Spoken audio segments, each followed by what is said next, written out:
I still remember the chill in that room, not just from the air conditioning that hummed relentlessly through the ceiling vent above my head, but from the silence that settled in right after the doctor said the words, "Stage 2 cervical cancer." 3 words. That's all it took. The kind of words that don't sound like a sentence until your brain tries to file them somewhere logical. Stage 2. Cervical cancer. They sat there between us like a fog I couldn't see through. Before we start the story, if you love heartfelt, emotional stories about life, family, and second chances, make sure to subscribe to the channel. That way you won't miss the next one that might speak straight to your heart. I nodded. Not because I understood, but because Mark was sitting beside me and he looked bored. He was scrolling on his phone. Not maliciously, just distracted. His thumb moving like a metronome across the screen. I could hear the soft ping of group chat notifications. I didn't need to ask what it was. He and his wife Rachel had been planning this Hawaii trip for weeks. He kept showing me pictures of beachfront hotels and all-inclusive breakfast buffets like I was supposed to help him choose. I'd smiled when he did. I always smiled. I was his mother. It was my job to support. Even now. Even when I was the one sitting on crinkly paper with my hands folded in my lap like a schoolgirl waiting for a punishment. The doctor, Dr. Nielsen, a small man with thick glasses and the kind of smile that seemed reserved for bad news, began outlining treatment options in a low, steady voice. Maybe radiation. Monitoring lymph nodes. A port maybe if things progressed. He was thorough, compassionate, the kind of doctor you hope you never need. I sat still and nodded. Mark glanced up finally and said, "Wait, would this affect our Hawaii trip? We leave on the 9th. I didn't look at him right away. I just stared at the wall behind the doctor's head. Pale blue. Like laundry detergent or the edge of the sky. I focused on the paint because if I looked at my son I might cry. And I couldn't cry. Not yet. Not in front of him. Dr. Nielsen hesitated and gave a professional answer.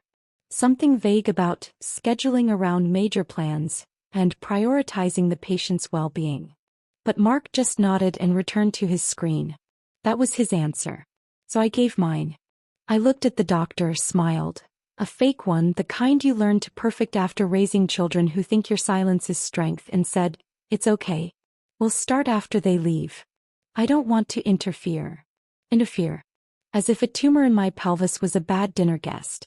Mark didn't even look up this time. "Thanks, Mom. Rachel will be relieved." Later that night, I sat in the hospital parking garage, engine idling, hands clenched around the steering wheel until my knuckles went white.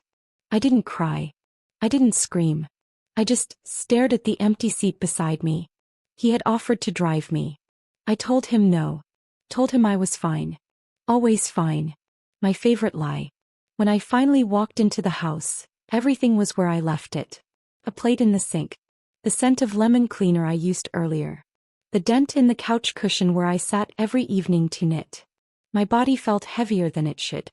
Like I was wearing a coat made of bricks under my skin. I set my purse down on the counter and stood there for a long time. Just standing. Breathing. Remembering how to exist in a space where nobody needed me to smile. The next morning I got a call from the oncology nurse. Chemo would start in 4 days. She explained the process gently as if I hadn't already Googled it in secret before bed. I thanked her. Took notes I'd probably never read again. Then I texted Mark and said, "No need to delay your trip. Everything is being handled." He responded with a thumbs-up emoji and a palm tree. That night, I sat on the edge of my bed holding a heating pad against my lower back. Not from the cancer but from stress, I think. I read through the packet of materials they gave me at the hospital. One page said, "Bring someone with you to your first infusion for emotional support." I circled it, then crossed it out. There was no one to bring. My husband passed 4 years ago. Heart attack in the garden. Fast. Merville. Rachel had said, at least he didn't suffer. I didn't tell her that I still saw him on the porch some nights when the wind moved the rocking chair. My daughter lives in Denver now. She sends Christmas cards. No return address. Mark is my last. My youngest. My baby. And he's good. At least I always told myself he was. But sometimes goodness hides under convenience. And love turns into a list of what you can get away with not doing. I remembered the last thing he said before leaving the hospital room. Let us know if anything major happens, okay? As if a cancer diagnosis was just a note to keep on file. As if the only thing that mattered was whether I'd ruined their itinerary. I sat down on the floor of the laundry room. Don't ask me why. Maybe because it's the smallest room in the house. Maybe because that's where I cried when his father died too. Maybe because I just needed to feel like I was tucked away somewhere, folded into a corner nobody looked for. I sat there for an hour. Then I got up, changed into pajamas and started a list in a fresh notebook. To do before treatment. Set up automatic bill pay. Stock freezer meals. Organize medical files for Mark just in case. I didn't write, ask for help. That didn't even occur to me. By the time the nurse called again to confirm my first chemo prep session, I had done it all. House cleaned. Will reviewed. Contacts updated. Everything laid out for them to have an easy time. The only thing I hadn't done was tell anyone how scared I was. Not about dying. But about being invisible while I tried to live. The morning of my first appointment I put on blush. Just a little. Something about sitting in a room full of 4 poles and beeping machines makes you want to feel like you still own your body. Like you haven't handed it over to a slow, quiet war. The nurse, Angela, was kind. Asked me if someone would be joining. I told her no. She smiled like she didn't want to embarrass me and offered me a warm blanket. I didn't say much that day. I listened to the drip of medication. I watched the color of the liquid move through the 4-line. I looked out the window at a world where people were buying lattes and taking their kids to school and planning trips to islands where everything smells like coconut and sunscreen. And I wondered if Mark had picked the ocean view suite or the one with the hammock. I don't remember collapsing. Not the sound of the tray clattering to the ground. Not the way the chair tipped over when I tried to stand. Not even the scream from the technician who saw my lips turn gray.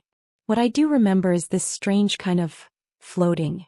People always talk about light or tunnels or the presence of angels, but for me it wasn't like that. It was silence. Complete, padded silence.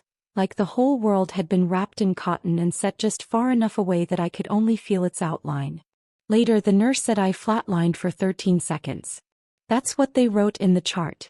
Code blue. Resuscitated. Stabilized. But to me it was like standing outside my own skin and deciding whether or not I wanted to go back in. I chose yes. Though I'm still not sure why. When I came to, the lights above me were harsh, too white, too loud, like waking up inside a refrigerator. My chest hurt, burned really, from the paddles. My throat felt like sandpaper from the intubation tube they'd pulled hours earlier. I blinked once then again. I was alone. Not just alone but ICU alone. Wires taped to my arms. An oxygen cannula in my nose. Machines beeping in a rhythm that sounded far too confident for how scared I felt. The kind of alone where everything sterile starts to feel sinister. The clock on the wall said 2:17. I didn't know if it was morning or afternoon. I didn't care. The first face I saw was a nurse. Young. Maybe 30s. Tight ponytail badge that said Eric. His voice was kind but practiced, like someone who was used to people waking up confused and afraid. He checked my vitals. Jotted something on his tablet. Then asked gently, "Do you want to call someone?" "Family." I opened my mouth but the words caught in my throat. Not from fear. From dryness. From the weight of what I already knew. Till I tried. "Pi's son." He nodded, reassuring. We tried the number listed. He picked up but said they were mid-flight. To Hawaii, I think. Didn't sound like he could talk long. There was no anger in his voice. No judgment. Just a flat sharing of facts. As if "your son's on vacation while you nearly died" was no different from "you're due for a vitals check at 6. I closed my eyes. Not to sleep. Just to disappear. Later, a nurse brought in my personal belongings, sealed in a clear plastic hospital bag. My shoes, my purse, the sweater I wore to chemo. They'd cut off my blouse in the emergency response, so that was gone. But tucked between the items, folded in quarters, was a handwritten note on the back of a grocery receipt. 5 words. "Hope you're better when we're back." No signature. Just that. Like a sticky note left on the fridge before heading to work. I stared at it for 10 minutes before setting it on the tray table. I kept it there, right next to my cup of ice chips, because I wasn't ready to put it away. Because every time I looked at it, I hoped I was reading it wrong. That maybe there was something else scribbled on the other side. But there wasn't. And every time I reread it, it hurt more. Day 3 in the ICU. A volunteer stopped by asking if I wanted a visit from the hospital chaplain. I said no.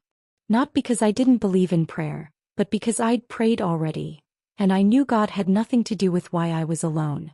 That night, I asked the nurse if they'd tried calling my daughter too. He flipped through my file, hesitated, then said, "We called Kelsey. It went to voicemail." I laughed. Not out loud. Just in my head.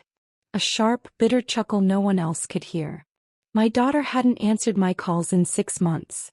I didn't know why I expected a near-death experience to suddenly make her pick up. By day 5 I could sit up. I was transferred to a step-down recovery room where the lighting was softer, the beeping less constant, and the staff a little more relaxed. But the absence remained. Still no flowers. Still no visitors. Just a note. A single note taped to the side of my medical folder. "Hope you're better when we're back." As if my cancer were an inconvenience to be waited out. As if I were a broken appliance they planned to deal with once their tan lines had set. I learned from a CNA, accidentally, that my car had been taken from the hospital lot the day after I was admitted. "Someone called from your emergency contact list," she said. "Said they were picking up your vehicle to avoid fees." Said it like it was a favor. Said it like I should be grateful. That's how I found out Mark and Rachel took my car to the airport. No one asked. No one left me a key. No one even texted. They'd used it to drive to the airport, then left it with their long-term parking tag shoved in the glove box, along with an empty Starbucks cup and a brochure for Luau Legends of Waikiki. I imagined them boarding the plane, Rachel in her beach hat, Mark talking about snorkeling, both of them oblivious, or worse, indifferent, to the fact that I'd coded in a hospital room just 24 hours before. That image stayed with me. Not because it surprised me, but because it confirmed something I'd refused to admit for years. I didn't have children. I had dependents with entitlement. I was the scaffolding they used to build their lives. Supportive. Silent. Expected. And now that I was crumbling, they didn't want to be around for the collapse. On day 7, the woman in the bed beside me got a visit from her grandson. He brought her soup. She cried just seeing his face. I pretended to read while they talked. On day 8, a nurse brought me a fresh pair of socks and said, "You've got a quiet room, huh?" Like it was a compliment. Like I should be proud. I nodded. Because that's what I do. By day 10, I was walking short distances on my own, dragging my 4-pole like a silent companion. I made it to the end of the hallway and back before the nurse scolded me to rest. On day 11 I dreamed I was sitting on the beach. Not in Hawaii. In Myrtle Beach, where Mark used to beg me to take him every summer as a child. I dreamed I was alone there, the waves slow, the air warm. I felt peace. And when I woke up I realized something. That dream was kinder than anything my real life had offered in a very long time. By day 12 they said I could be discharged. My vitals had stabilized. My blood counts looked better. But I hadn't eaten in almost 48 hours. Not really. Not because of nausea. Because I couldn't stop staring at that note. "Hope you're better when we're back." It was written in Rachel's handwriting. I realized that on the last night.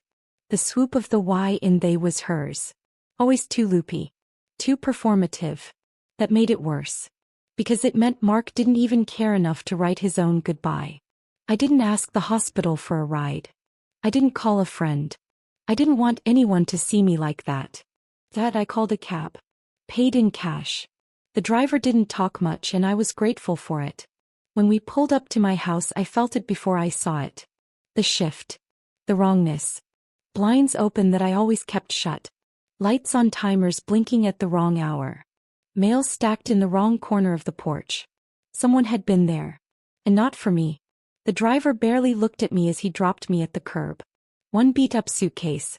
One hospital-issued blanket. One woman just out of the ICU, clutching her discharge paperwork like a receipt for her own survival. It was almost funny. I stood outside my own front door for 7 full minutes before I rang the bell. Not because I expected anyone to answer. I already knew they were gone, but because part of me still hoped there'd be a mistake. A forgotten bag. A rescheduled flight. A miracle. There was none. I reached behind the ceramic frog where I kept the spare key. It was gone. So was the second one taped under the porch rail. I checked both spots twice. My hands shook. From chemo? From rage? From betrayal? I didn't know. I sat down on the front steps and waited. Eventually I called a locksmith. When he asked for ID, I showed him my hospital bracelet and said, "Does surviving count?" He didn't laugh. But he did get the door open. Inside, the air smelled different. Stale. Synthetic. Like someone had sprayed too much air freshener in a hurry. A pine scent masking something else. I stepped in and froze. The living room was rearranged.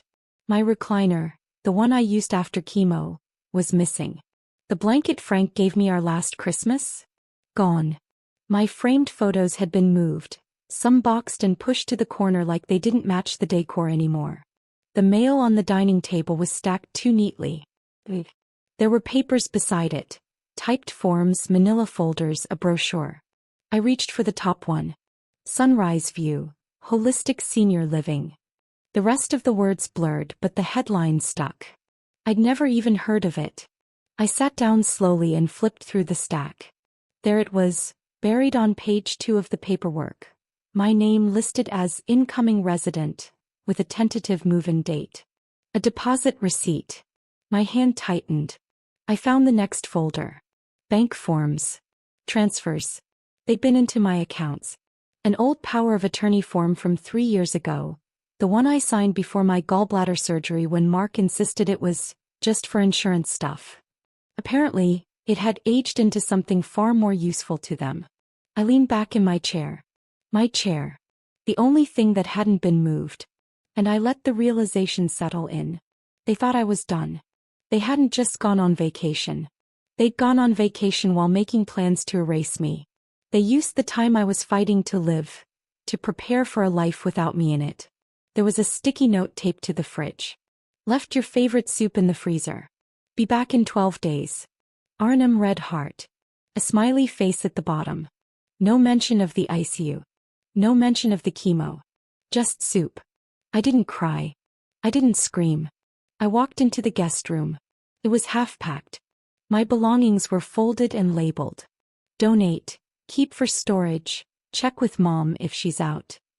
They didn't even have the guts to write if she's alive. My dresser drawers were empty. Some of my jewelry was missing. The pill bottles I kept in the bathroom had been reordered, but at half dosage. My planner, the one I'd written my treatment notes in, was nowhere to be found. They'd started preparing my ending. Without even waiting for confirmation I was near it. I went to the pantry and pulled down the shoebox where I kept the emergency cash.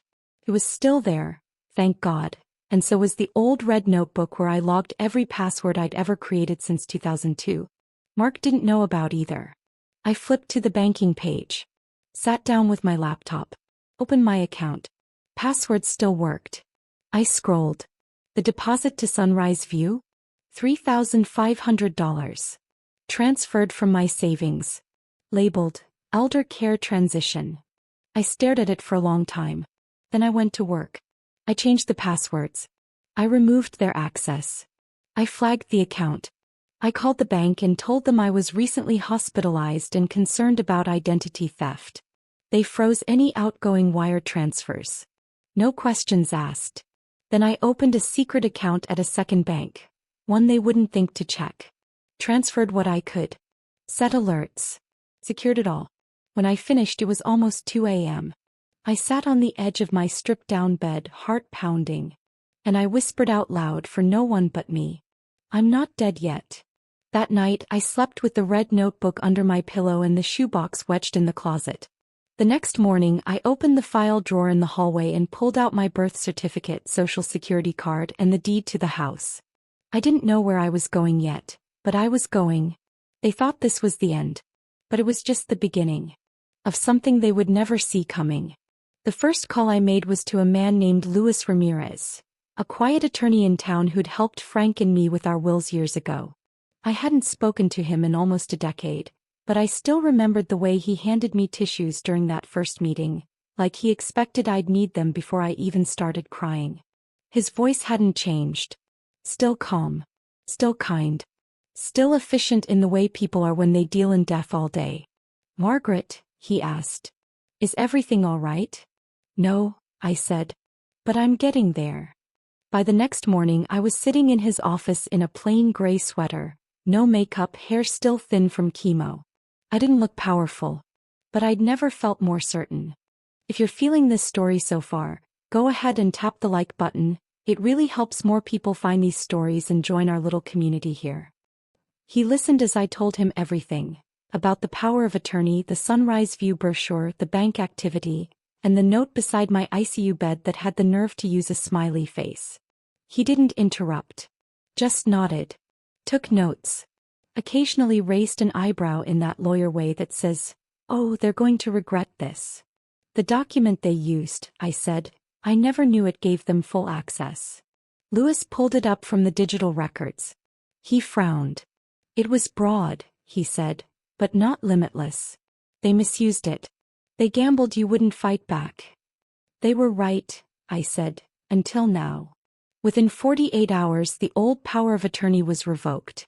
A formal letter was drafted and sent to every institution they'd touched, banks, utilities, even the credit union that held the mortgage from years back. Then I logged into my financial dashboard. I hadn't looked in detail since before chemo. Frankly, I'd been too scared. But now I made myself scroll. There was $178.49. Maui Hibiscus Spa. $89.99. Luau Experience, 2 guests. $239.00.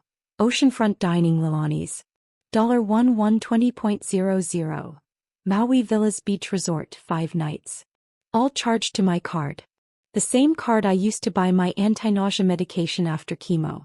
I didn't scream. I didn't throw anything. I sat very still. Then I clicked. Close account. I went through every single account connected to my name. Every savings account. Every bill pay profile. Every credit line I had once set up, just in case for Mark, or to help Rachel's boutique when it struggled. I closed them all. Then I created brand new ones. Different bank. Different name. Different state. All registered under Maggie Whitfield, a name no one in my family had ever heard. Lewis helped me file a formal statement to protect my remaining assets. He didn't ask where I was planning to go. He didn't have to. "When they come back," he said, "they'll hit a wall." That's the idea. The house was next. I didn't want it. Not anymore. It was filled with ghosts. Not just Frank's, mine too. The me that thought family meant something. The me who left sticky notes on the fridge to remind them to eat when she was gone. The me who thought a diagnosis would bring people closer. I didn't need that version of myself anymore. So I called a friend of Frank's, a retired firefighter who'd gotten into real estate, and told him I needed a cash buyer. No inspections. No delays. "Everything okay?" he asked. I said, "Everything's finally fine." He had a buyer in 5 days. Young couple, newly married, no baggage. They loved the porch, the garden, the idea of a fresh start. I left them the rose bushes and took only what mattered. Frank's cufflinks, my wedding ring, the red notebook, and a box of old letters he'd written me back when people still mailed love. When the papers were signed, I made one last change.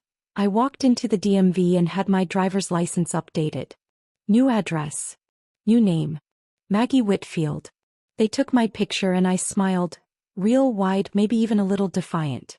I looked at the ID when they handed it over. For the first time in years, the woman staring back at me didn't look tired. She looked free. I waited until the night before their return flight to change the locks. The spare key and the ceramic frog? Gone. The Ring camera? Disconnected. The house? Empty. I even changed the Wi-Fi password just for good measure. Then I left a single envelope on the kitchen counter. Inside it, a copy of the account closure confirmations, the revocation of power of attorney, and a post-it note that said, "I am not your asset, Mom." No address. No phone number. No return to sender. They wouldn't find me. Not unless I wanted to be found. I didn't wait around to see their faces. I was already gone. The morning they landed, I was 6 states away in a rest stop bathroom brushing my teeth under fluorescent lights, laughing to myself like a madwoman. Not because it was funny, but because it was real. I had done it. I had pulled off the kind of escape they never thought I'd have the strength to imagine, let alone execute. And I wasn't done yet. The beauty of their plan was how confidently they made it. Mark assumed I'd be passive. Rachel assumed I'd be grateful. They'd packed up my life while I was still breathing, counting on me being too broken to do anything about it. But what they forgot was this. There is nothing more dangerous than a woman with nothing left to lose. They spent 12 days in paradise. I spent 12 days reassembling the version of myself they tried to dissolve. They had cocktails. I had chemo-induced clarity. They had beachfront selfies. I had proof of every betrayal they thought I'd never find. They planned a future without me. So I gave them exactly that. And I disappeared. Not out of spite. Not for revenge. But because the version of me they left behind in that hospital room, she deserved better than what waited on the other side of the discharge papers. She deserved more than a freezer full of soup and a retirement plan she never agreed to. She deserved the dignity of a choice. And I finally gave it to her. I found it while unpacking the small box I'd brought with me, wedged between my insurance forms and a half-empty bottle of nausea pills. A piece of hospital intake paper, creased and stained with a faint ring from a water cup.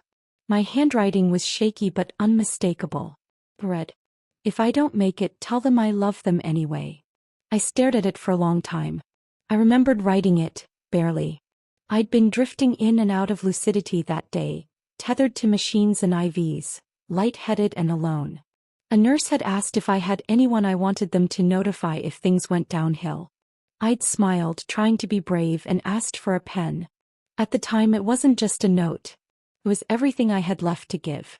But holding it now, in a small rental studio with no photos on the walls and no voices echoing down the hallway, I didn't feel grief. I felt distance. Like I was reading someone else's memory.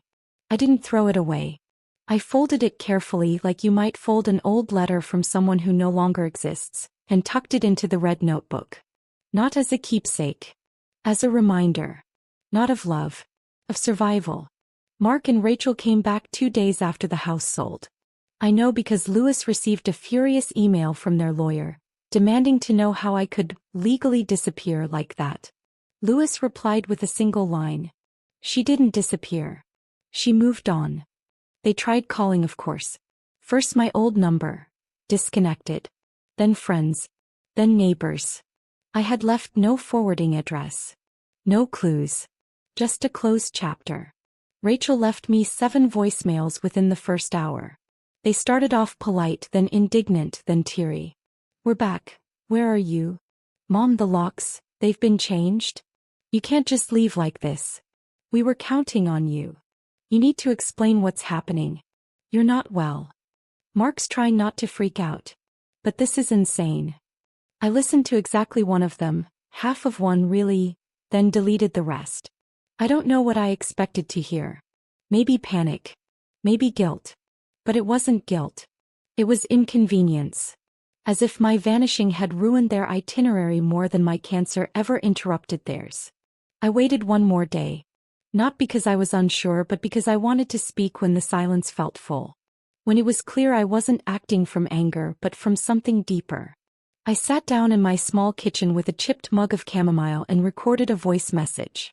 Just one. Not dramatic. Not cruel. Just final. You were gone when I needed you. Now I'm just gone. That was it. I didn't sign it. I didn't say I hoped they were well.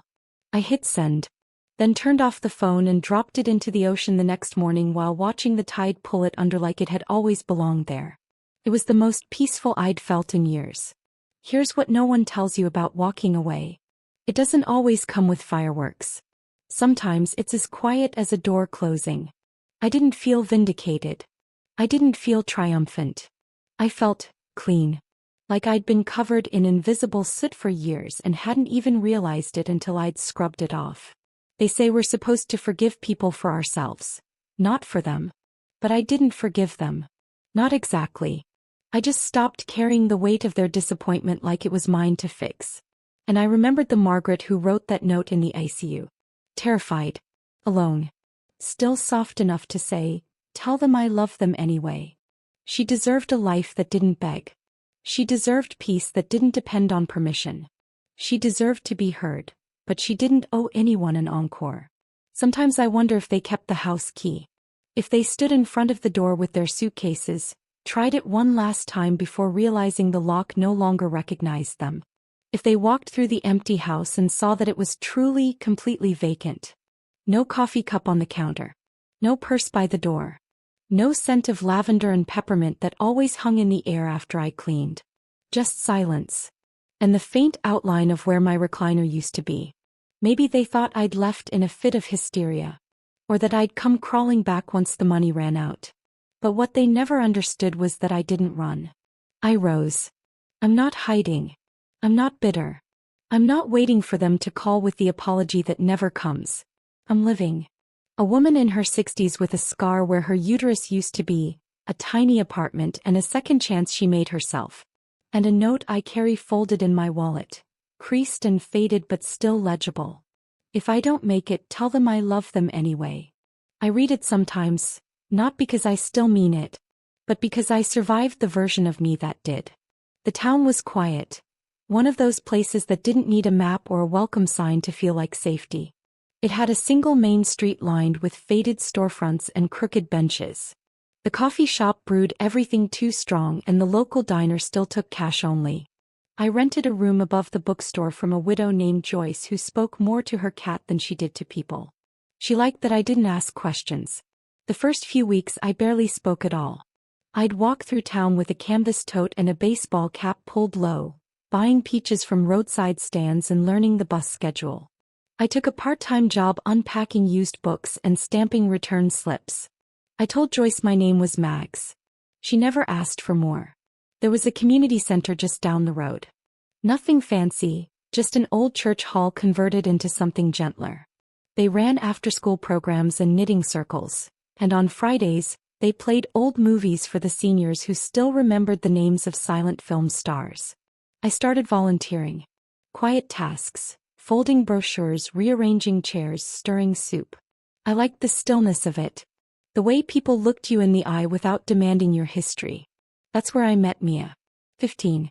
Sharp-tongued, whip-smart, and pretending she didn't need anyone. She asked once offhand if I had grandkids. I hesitated, then said, "No. Not anymore." He shrugged. "Cool. Well, sure. My grandma's in Florida and hates kids anyway." A week later she called me Grandma Mags. I didn't correct her. People ask what healing looks like and I wish I could say it was fireworks or poetry. But for me it looked like mismatched coffee mugs in Joyce's kitchen. Like watering her succulents when she forgot. Like writing my name, Mags, in black ink on a volunteer schedule. Like eating dinner without checking my phone for messages that never came. It looked like freedom without noise. One day, Mia asked if I'd help her with a school presentation on survivors. She didn't say it with pity. Just matter of fact, like I was the most obvious candidate. You beat cancer and ditch some losers. That's like action hero stuff. I laughed harder than I had in months. But the past always has a way of catching up. Not with sirens or letters, but in the tiniest crack of exposure. Mia posted a photo of me on her story.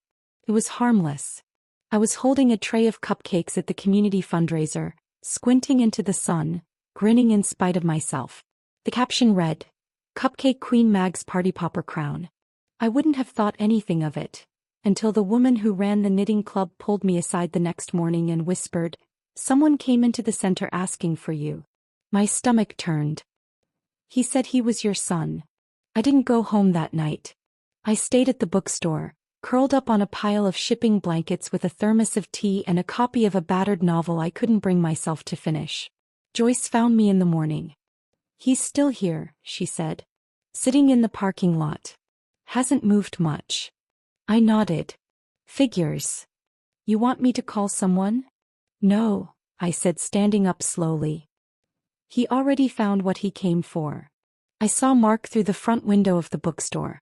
He looked thinner. Not in a suffering way, more like someone whose appetite had been distracted by guilt. He stood when I stepped outside. His hands were stuffed in his pockets, like he was afraid to reach for anything in front of him. I raised a hand. Mags, I said. That's what they call me here. He blinked. What are you doing here? Living, I said simply. You should try it. He winced like I'd slapped him. There was a long pause. He glanced down at the sidewalk, then up at the bookstore sign. I didn't think it'd go this far, he said. We just didn't know what to do. You were so sick. Rachel thought. No, I interrupted, voice calm but firmer now. This isn't about Rachel. He looked stunned. This was never about someone else making a mistake. This was about you. Choosing comfort over compassion. Choosing distance over presence. He opened his mouth. I didn't let him speak. I flatlined, Mark. I stopped breathing. And when I woke up, all I had was a note from a nurse and a credit card charge at a resort spa. His face crumpled. I know we messed up, but we can fix it. No. The word landed like stone. Heavy. Thought. I already survived the goodbye, I said. He looked like he didn't know where to put his hands, his sorrow, his shame. He looked like a man watching a door he thought would always stay open begin to close. What do you want me to tell the kids? He finally asked. Tell them I hope they grow up kind, I said. That they learn how to stay when someone needs them. He didn't follow me when I walked away. And I didn't look back. That night, Mia brought me a cupcake with a paper crown poked into the top. For the survivor, she said, and made me promise to eat it with tea. I smiled and told her stories about old movies until she fell asleep on my shoulder. Later, when I was alone again, I opened my journal and wrote. They found me. But they didn't reach me. Because sometimes healing isn't returning to what hurt you. It's planting roots in the soil that chose you back. I used to think endings came with a bang. Like the slam of a door or the final click of a phone call left unanswered. But real endings? They come soft. Like a page turning. Like the hush of a bookstore aisle before the bell over the door jingles and life, gentle as it is now, carries on. I wrote a letter the week after Mark left town. Not to him. Not to Rachel.